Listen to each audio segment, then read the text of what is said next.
Guardians of the Galaxy 3 is becoming the comeback that the MCU desperately needed. After a string of box office duds, Volume 3 shows that some life is still left in the comic book movie and superhero genres. Black Adam and Shazam! Fury of the Gods were bona fide commercial and critical flops, while Ant-Man and the Wasp: Quantumania severely underperformed, and it might be the first Marvel Cinematic Universe project to lose money in theaters.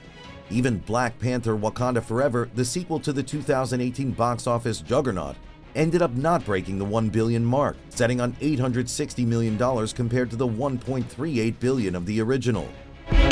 Guardians of the Galaxy has always been a beloved, if offbeat, corner of the MCU, and it has always been referred to as a trilogy.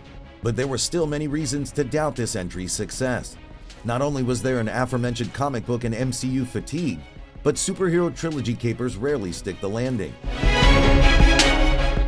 The last entry was also a whopping 6 years ago, a fact that might have been mitigated by regular appearances of the Guardians in the last two Avengers movies. I'm gonna ask you this one time. Where is Gamora? Yeah, I'll do you one better. Who's Gamora? I'll do you one better. Why is Gamora? A Thor movie and a Disney Plus Christmas special.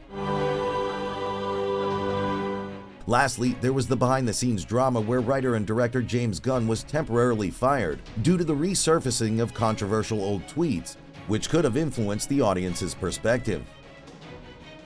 All those worries turned out to be for naught, as Volume 3 has been critically acclaimed and is performing exceptionally well at the box office, reinforcing the fondness audiences have for this strange group of outcasts that include a humanoid alien tree and a grumpy cyborg raccoon. I'm done running.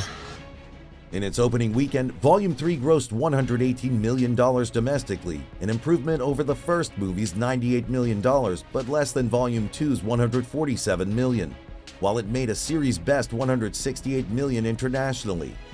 It is remarkable that it managed a paltry 48.9% drop in its second weekend, a rarity among blockbusters nowadays, and the second smallest decline from an opening weekend in all of the MCU.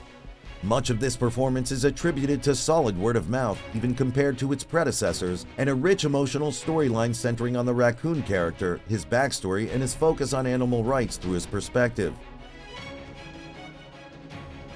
Despite all of this success, it's still unclear if there'll be a fourth Guardians movie, as director James Gunn and stars Dave Bautista and Zoe Saldana have already stated that they do not intend to return to these roles, or if it'll manage to overtake what is currently the year's box office champion, Super Mario Bros., which has amassed $1.2 billion so far.